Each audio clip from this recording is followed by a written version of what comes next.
కదా ఫ్రెండ్, లోపల చెలిమి ఆంజనేయ స్వామి టెంపుల్ ఆంజనేయ స్వామి దర్శనం చేసుకున్నారు కదా. ఆంజనేయ స్వామి దర్శనం చేసుకున్న తర్వాత ఇలా బయటకు వస్తే చూస్తున్నారు కదా ఫ్రెండ్స్, కోనేరు అయితే చాలా బాగుంది. దీన్ని చెలిమి ఆంజనేయ స్వామి టెంపుల్ అడుగున అంటారు. ఈ చెలిమి ఆంజనేయ స్వామి టెంపుల్ ఎలా వచ్చింది అంటే, ఇక్కడ ముందు చెలిమి అని ఉండేది అంటే నీళ్లు, ఈ కోనేరులో నీళ్లు ఆటోమేటిక్ గా ఊరుతూ ఉన్నాయంటండి. ఎందుకు చెలిమి అంటారు దీన్ని. దీనికి దగ్గర ఆంజనేయ స్వామి టెంపుల్ కట్టిన దానికి చెలిమి ఆంజనేయ స్వామి టెంపుల్ అని వచ్చింది. ఇంతేకాకుండా ఈ కోనేరులో చేపలు ఉన్నాయండి. చేపలు చూస్తున్నారు కదా, చేపలకి ఇక్కడ బురుగులు వేస్తారంట ఆహారంగా. ఇప్పుడైతే మనం వెళ్ళి చేపలకి బురుగులు వేద్దాం.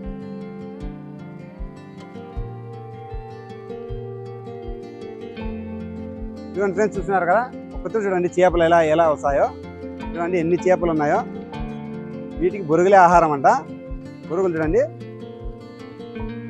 చూస్తున్నారు కదా ఫ్రెండ్స్.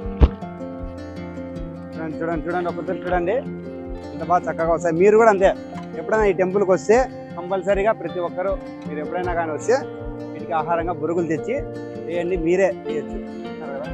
కదా చాలా అంటే చాలా వీటికైతే బురుగులే ఆహారము. ఫ్రెండ్స్, ఇక్కడ ఇది ప్రత్యేకంగా మన ధర్మవరంలో ఉంది. చాలా మందికి ఆల్మోస్ట్ ఈ చెలిమి ఆంజనేయ స్వామి టెంపుల్ మన ధర్మవరంలో ఎక్కడ ఉందో తెలుసుకోవాలంటే ఫుల్ వీడియో చేసి కింద డిస్క్రిప్షన్లో లింక్ ఇచ్చేస్తున్నానండి. మీరైతే ఆ వీడియో చూసి మన ధర్మవరంలో ఎక్కడ ఉంది ఈ చెలిమి ఆంజనేయ స్వామి టెంపుల్ తెలుసుకోండి.